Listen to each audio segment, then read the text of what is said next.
좀 높은 점수대 애들이 이제 다른 학교로 붙어서 나가면서 충원이 좀 더 많아지는 그런 구조를 갖게 된다. 그러니까 광운대를 입시 전략 짜주실 때는 가군 안정 전략으로 짜는 것이 좋을 것 같다.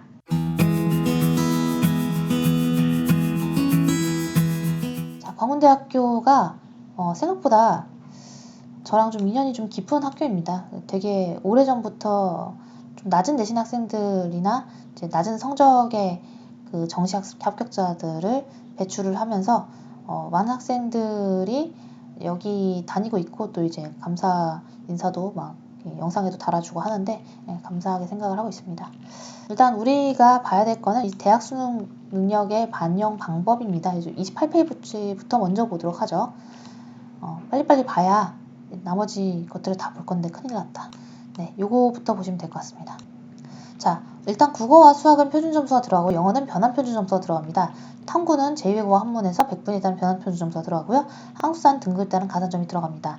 영어 영역의 변환 표준 점수는 다음과 같습니다. 지금 보시면 200점 만점에서 이거 만약 100점으로 생각해 보세요. 그럼 이게 1.5점 깎인 거고요. 이게 4점 깎인 겁니다. 보이시죠? 해서 그 영어는 크게 마이너스 폭이 없다라고 판단을 해도 무방할 것 같아요. 그래서 특히나 여기는 100분위에 따른 변환 표준 점수를 쓴단 말이에요. 탐구 영역에서.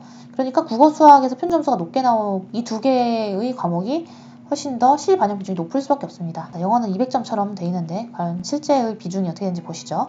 자, 여기 영어가 20%로 돼 있잖아요. 그러니까 200점 만점이라고 하면, 그러니까 쉽게 얘기해 1000점제로 생각을 하면 돼요. 그러니까 1000점제로 해서 저희가 다 환산 점수가 나오게끔 돼 있고, 한번 점수를 입력했을 때 거기에 맞춰서 유리도 분석이 다 되게끔 시스템을 짜왔으니까 원장님들이 그렇게 걱정 안 하셔도 됩니다. 네, 일반 학생 전형, 교과, 수능 이렇게 나와 있는데, 요거는 제가 나중에 설명할게요. 이건 좀 복잡하니까. 제가 좀 독특한 걸 봤는데 농어촌 전형이랑 이 수능 학생 일반 전형이랑 일단은 전체적으로 어느 학과를 썼는지는 다 비슷하게 본다는 겁니다. 그래서 이걸 굳이 농어촌 전형과 교과 이렇게 여기다 같이 넣은 이유를 저는 모르겠지만 살펴보죠. 보세요. 그러니까 스포츠융합과학과는 수학 영역 미응시자도 지원 가능하다는 게 굉장히 신선하죠.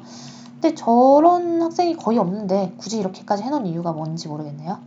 보통은 응시는 하잖아요. 그죠?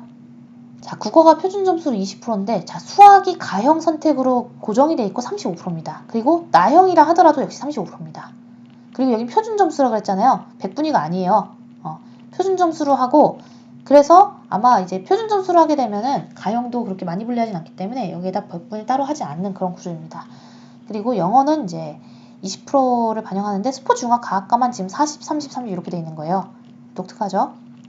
자, 다시 확인해보면 자연계열은 여기 보시면 이 제외한 학과들은 밑에 다시 나와 있는데요. 이 학과들을 제외한 자연계열은 20, 35, 20, 25예요.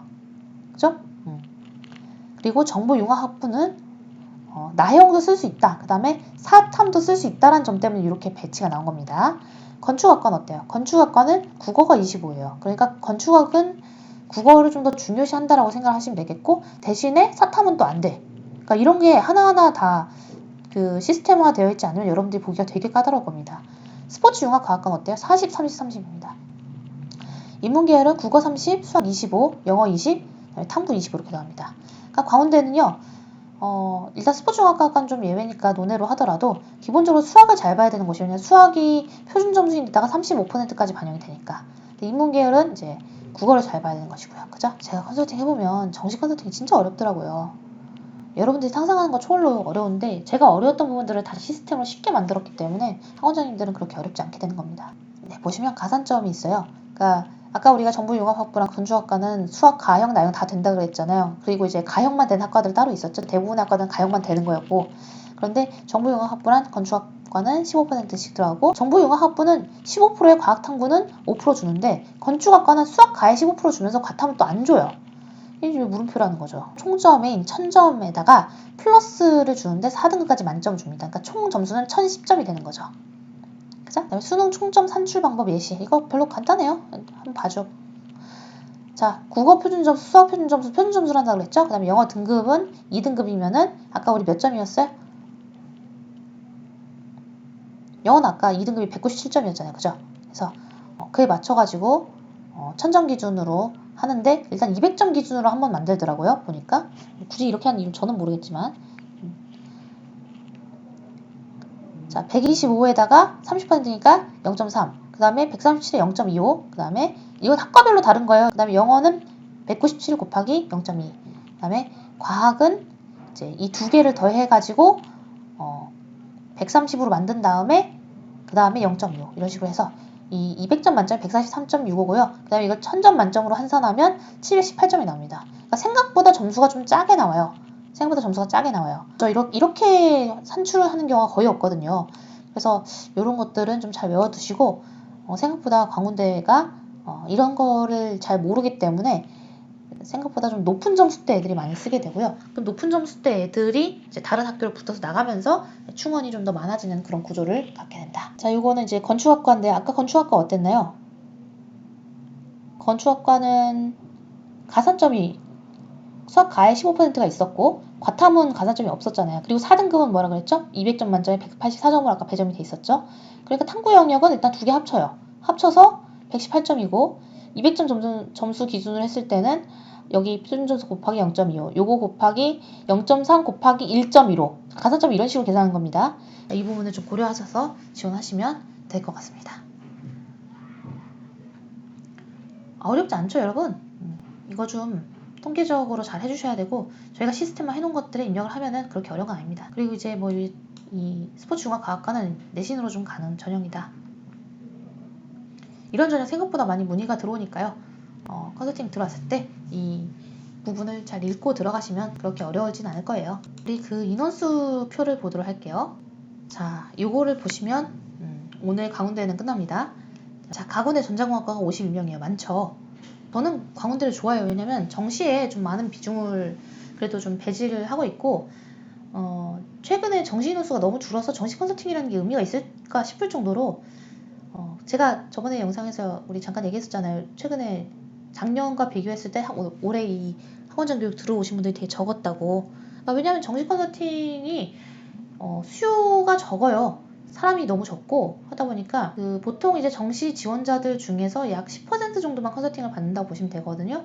그러니까 뭐 굉장히 인원수도 적고 컨설팅의 그 파이도 적다. 자, 가군의 전자공학과 많이 뽑죠? 다군의 전자통신, 전자공학 이렇게 내놨는데요. 자, 이거 설명해 드릴게요. 여기 전자공학과 가군, 전기공학과 가군이잖아요. 그리고 광운대가 이과가 또 점수대가 높기 때문에 광운대를 쓰는 친구들은 뭐 숭실대나 국민대 정도를 쓰는 경우도 많아요. 그러면 그 친구도 더 높은 학교를 쓰는 경우도 있어요. 해서 이 가군을 안정포트로 보통 씁니다. 그러니까 높은 점수대 애들이 가군의 안정포트를 쓰고 그 다음에 나다군은 상향한 전략으로 써요. 그러면은 광운대를 다군으로 들어온 애들 어떤 애들이에요?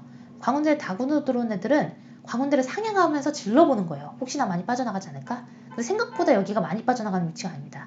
해서 오히려 가군을 안정 전략으로 써서 나다군으로 시프트할 수 있는 학생들은 가군을 썼다는 거예요. 그러니까 광운대를 입시 전략 짜주실 때는 가군 안정 전략으로 짜는 것이 좋을 것 같다. 그리고 만약에 너무 점수가 낮은데 난 상향 전략 쓰고 싶다 해도 저는 가군 위주로 쓰라고 할 겁니다. 왜냐하면 다른 학생들은 가군에 광운대 안정을 하면서 나다군에 빠져나갈 곳들을 찾아놓거든요. 여기다 중앙대 쓰면서 가군에 안정으로 광운대 쓴 친구들도 있어요. 점수 차이가 상당하겠죠? 중앙대 쓸 정도면 이쪽으로 빠져나가면서 나군으로 빠져나가면서 가군에서는 이제 없는 번호가 되니까 예비 번호가 더 많이 충원되겠죠. 문과도 상당히 많이 뽑아주는 편입니다. 지금 나군에 89명, 그 다음에 다군에 310명을 배정해놨는데요. 나군에 89명이 이 미디어 커뮤니케이션 학부는 쳐다도 보지 마세요. 여기는 너무 가고 싶어하는 애들이 많아가지고 좀 더 높은 학교에 다른 학과를 붙었어도 여기에서 스테이를 해버립니다. 그러니까 추합이 잘 안 빠지고요. 산업심리학과는 역시 별로 추천하지 않는 게 혹시 산업심리학과가 비인기학과라고 생각을 해가지고 경영학과를 안 쓰고 산업심리학과를 쓰는 거예요. 근데 저라면 경영학과를 씁니다. 왜냐면 산업심리학과 쓴 애들은 점수대가 낮은 애들이기 때문에 추합이 잘 안 빠질 거고요. 여기 경영학부 쓴 애들은 다른 데로 충분히 빠져나갈 수 있는 점수대예요. 하기 때문에 저는 여기에 추합을 노리고 쓸 겁니다. 법학부 다군에 되게 많이 뽑죠. 근데 의외로 다군의 법학부는 또 사람들이 몰립니다. 많이 뽑고 왠지 추합이 많이 빠질 것 같거든요. 그래서 저는 다른 전략을 구사할 건데 이거는 영상을 안 남기고 이거 잠깐 영상 끄고 제가 설명해 드릴게요. 네, 그리고 이제 여기 학교는 30일을 5시에 끝나는 학교고 여기에 맞춰서 저희가 도민도 분석이 5시 10분 정도에 한 번 더 나가게 될 거다. 진짜 거의 뭐 빛의 속도죠. 네, 이렇게 해서 광운대에 대해서는 우리가 다 살펴봤습니다. 학생들 컨설팅을 하실 때 제가 좀 잔소리처럼 말씀드리는 건, 그리고 또 대부분의 원장님들이 이미 그렇게 하고 계시지만, 컨설팅을 할 때 좀 진심을 담아서 하시면 좋습니다. 여러분들 되게 피곤하시고 통계를 다루느라 목도 많이 아프고 막 나는 여러 번 해야 돼서 다 아는 얘기인데 다른 사람에게 같은 얘기를 여러 번 해야 된다는 거 되게 힘든 일인 건 알아요. 그래도 진심을 담아서 그 친구 합격하기를 바라는 마음으로 하나하나 천천히 짚어가다 보면 여러분들이 굉장히 좋은 컨설팅을 해줄 수 있을 거라고 저는 믿어 의심치 않습니다. 그래서 과문대는 영상을 여기까지만 찍고요. 과문대에 대해서 기억할 건 뭐였죠? 영어의 실반영 비중이 적다.